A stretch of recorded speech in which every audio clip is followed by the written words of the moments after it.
In the event of a water damage emergency, call PuroClean of Cenla.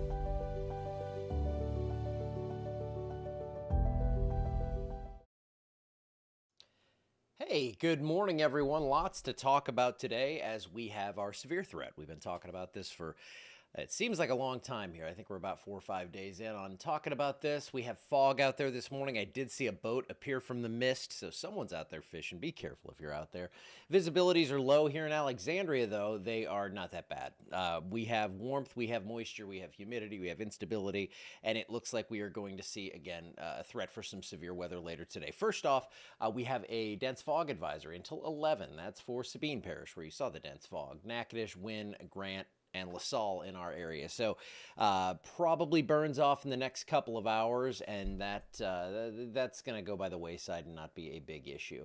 So keep Reed Timmer away. Yeah, I think he's going to be over toward Jackson, which means he might have been in the thick of what's going on this morning. So already a confirmed tornado there just north of the border into south central Mississippi, and we've had several tornado warnings with that circulation going on toward the northeast. Nothing close to home. The overnight stuff, it actually developed off to the east like I was thinking it would, and so far things have been fairly well behaved. 64 up in Shreveport, a little cooler up to the north. I think that could limit the severe threat a bit as you head that far north and you see the blue up into Oklahoma. That's what we want to get in here because that means the severe threat cuts off. 71 degrees Alexandria, 75 disgusting degrees in New Orleans and Houma. So the day planner for today, it's not a big surprise. We're going to see the potential of some severe weather, I think, especially as we get later into the afternoon. So probably, I think our worst window here is going to be about 2 o'clock until 7 o'clock, 8 o'clock maybe in the evening. That's a good thing. That means we have kind of ended that time a little bit earlier, and I'll show you why. I've got a real good illustration on that. But it still could rain after that. We could still see thunderstorms after that. It just doesn't look like they'll be severe. So here's your slight risk for today. Slight risk basically covering the entire state of Louisiana. They extended that back into southeast Texas. Most of Mississippi and Alabama are also under the gun. As you head further north, though, that cooler air gets in and makes things much more stable. So here's what we have now. A hail outlook that is up to 15%. Within 25 miles of a point. So that has increased a little bit. It looks like as these storms are developing, they're going to cross that front at the peak daytime heating. So everything kind of comes together to where we could see at least a little bit of perhaps a few reports of damaging hail.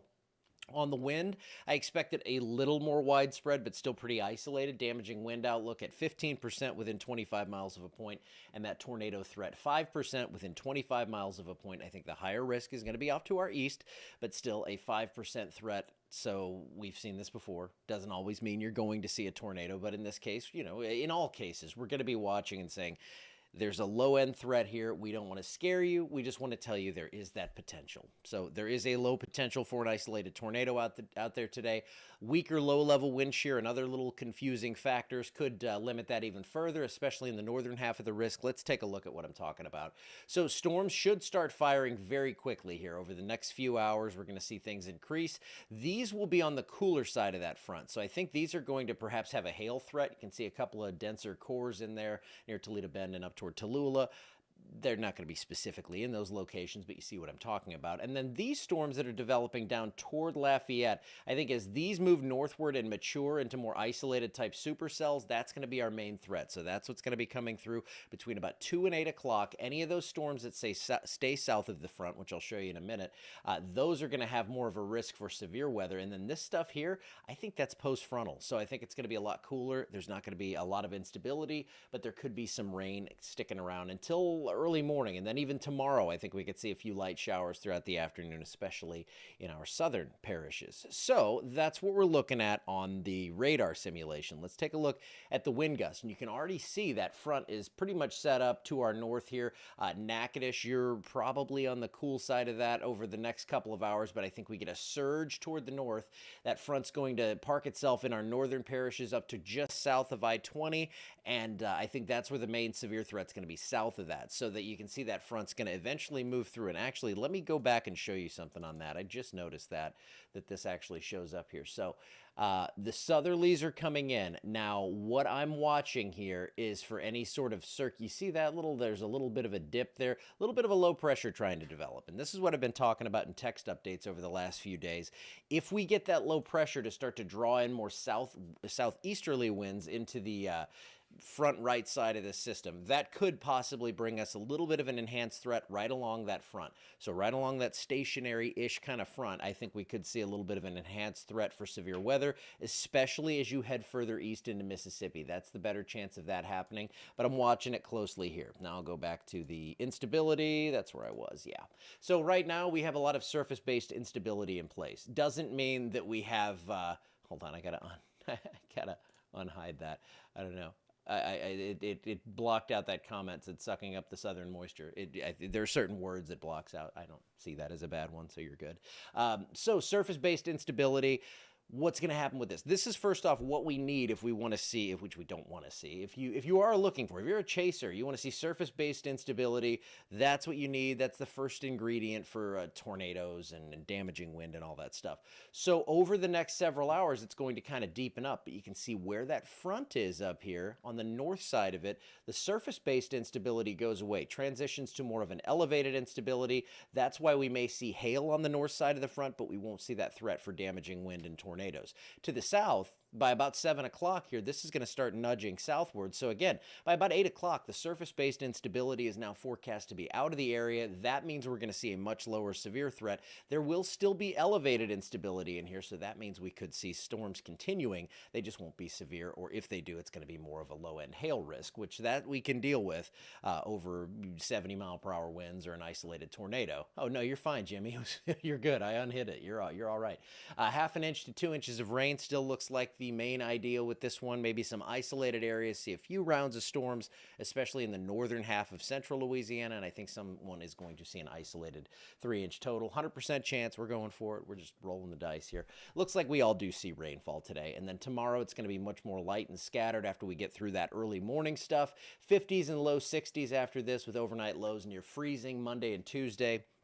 And another cold front comes through Wednesday, and that's going to cool us off Thursday into the weekend. And we have blue in the 8 to 14-day outlook. So that cold air, it looks like it's really going to start building up across Canada. But remember, this is a La Nina year. So what we're going to see here, I think, is a flow that's going to bring this down and take most of the strongest cold air. It's going to keep it to our north and east. And that's not like I'm splitting the atom there. I mean, typically it's going to be colder to the north. But I mean the anomalies, the level with which we are below normal, how far we are below normal, it's going to be greater to the northeast because that cold air is going to have more of a glancing blow down here. And that's just me looking long range and thinking about La Nina and kind of the pattern that we've been in for a while. Now, could you see a spoke of that colder air spin down through and create something crazy and have some winter fun? Of course you could. So it looks like the pattern will be favorable for at least some cooler air, and we'll see what the details are as we get closer. I've seen the crazy GFS runs. I have not seen much agreement across models or ensembles with that are showing like an ice storm next weekend. You'll see them posted everywhere. You know the pages to go to. It looks like we will see precipitation in the area at the very least. I think it'll be liquid, but hey, we'll keep an eye on things, and I'll let you know if we have anything to talk about on that. But this was your long form update. I'm sure I'll be updating all day, and actually probably will transition into actual severe coverage by about 2 o'clock, maybe a little sooner. As soon as there's a watch or a warning, I'll be talking about it. I'll let you know what's going on. We have a lot of stuff to auto update here. It's just going to pop it on there, and then there's going to be me up here talking and posting things and all that good stuff. So I hope you have a good day. I will be seeing you throughout the day, and we'll get through this very normal, typical, run-of-the-mill kind of Louisiana severe event here. It doesn't mean you're in the clear or anything. It just means this is not one of those higher-end deals where I'm expecting 20 tornadoes. I think we could see an isolated tornado, damaging wind possible, isolated hail threat, and that's very typical of a severe threat down here. All right. Let's pray for a little safety. Let's hopefully, Miss Linda's been at it for days. I know that. So let's keep the storms away. Well, no, let's keep the storms here, but let's keep the damage away because we do need that rain. All right, that's it for today or for now. I will see you throughout the day, as I just said. So I'll see you then.